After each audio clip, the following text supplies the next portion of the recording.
Among Napoleon's many sayings on the subject of fighting was, "In war, as in love, to get the job done, you have to get up close." But tender-hearted he was not. For him, war was all about merciless, focused attack. He had reinvented warfare, using what Dominique de Villepin calls his three weapons: cannon, bayonets, and horses. He would launch a diversionary assault on his opponent's left or right flank, while his artillery would batter what he considered the weakest points of the opposing lines, and skirmishers would snipe at key officers and gunners. Then, depending on the terrain, the cavalry or infantry would charge, the opposing lines would break into a rout, and finally the cavalry would mop up with their sabres and lances, playing dandelion cutters with the fleeing soldiers to ensure that no one would be around to fight the following day. This was the theory, and it often worked in practice, which was why the Russians had been so careful to avoid face-to-face confrontation in 1812. Napoleon's charges were as terrifying as his artillery onslaughts. The heavy cavalry would trot forward slowly, an impenetrable mass of snorting horses and growling Frenchmen.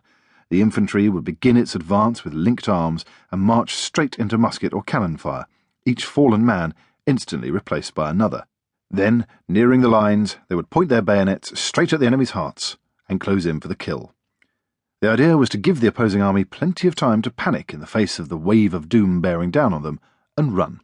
Napoleon's foot soldiers called these charges a déjeuner à la fourchette, a fork lunch, and one of his army's many slogans was, "The old guard only fights with the bayonet." French historians describe Napoleon's battles with all the glee of Dad's Army's Corporal Jones catchphrase, "They don't like it up 'em." It's no coincidence that the most common words in French Napoleonic histories are empereur, gloire, glory, patrie, homeland, and bayonet. Bonapartist historians delight in the butchery inflicted on France's enemies by Napoleon's fearless troops. Before Waterloo, Napoleon was looking forward to an attack along these lines. He told his general Maximilien Foy, "The battle that is about to come will save France and be famous in the annals of history. I will bring my artillery into play, I will send my cavalry into the charge to force the enemy to show themselves, and when I know exactly where the British troops are, I will march straight at them with my old guard."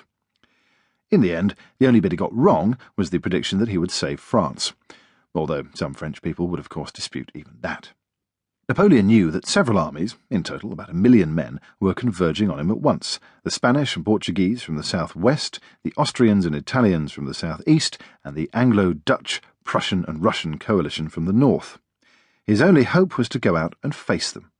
Marching into attack kept the morale of his soldiers high, and he knew that the French people would not back a leader who allowed raping, pillaging troops to return to French soil. No matter that his army of the north was only 128,000 strong, half of them new recruits, and that in the first part of his defence campaign he would be going up against more than 200,000 Allied troops. He ordered his army to march into Belgium, and at 4 a.m. on the 12th of June he got into his carriage, ironically called a berline in French, after the capital of Prussia, and went to join them. Napoleon dictated a proclamation to be read to his men on the 15th of June, reminding them that it was the anniversary of his victories over the Austrians at Marengo in 1800 and the Russians at Friedland 1807, which, he said, twice decided the fate of Europe. However, he went on, "We were too generous. We believed the promises and vows of the princes that we left on their thrones.